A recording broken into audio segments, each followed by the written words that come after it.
तो हम रउआ के 11 लाख दे।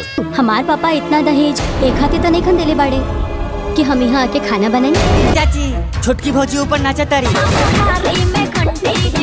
नमस्ते प्रणाम, आप सब देख रहल बानी भोजपुरी प्लस। ता आज के ई ट्रेलर रिव्यू बा बड़े घर की बेटी फिल्म के, जो ना के ट्रेलर भी for you Bhojpuri YouTube channel पर आज सुबह सुबह रिलीज हो चुकल बा।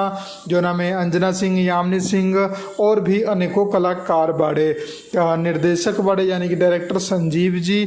और ई फिल्म के कहानी आप लोगन के बता दी, जैसन कि नाम बा एकर बड़े घर की बेटी। तक कामो इसने बा। जी हाँ, एगो बड़े घर के बेटी के बियाह हो जाला दहेज के ऊपर एगो मिडिल क्लास फैमिली में, जहाँ पर बियाह होला के बाद उ अपन जेठानी सास से ही सारा काम करवावेली और ई बात के रोआब झाड़ेली कि हमर पापा दहेज देले रहले आ, काहे से कि हमार बेटी काम ना करी। तो कोनो भी काम ना करेली, ना चाय बनावेली, ना खाना बनावेली, ना अपन पहनल कपड़ा तक ना धोएली।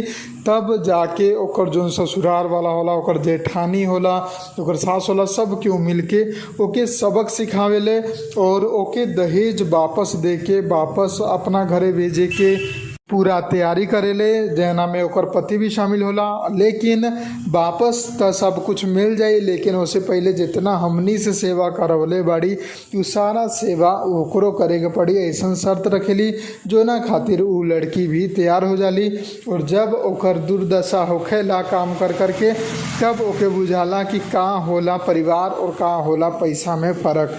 और जब ओकर जाए वाला दिन होला, सारा चीज़ आप लोगन के ट्रेलर में देखे के मिली कि कैसे दहेज देला के बाद काम तो ना हुई, लेकिन छत पर चढ़ के मोबाइल से रील यानी कि टिकटॉक वीडियो ज़रूर बनी।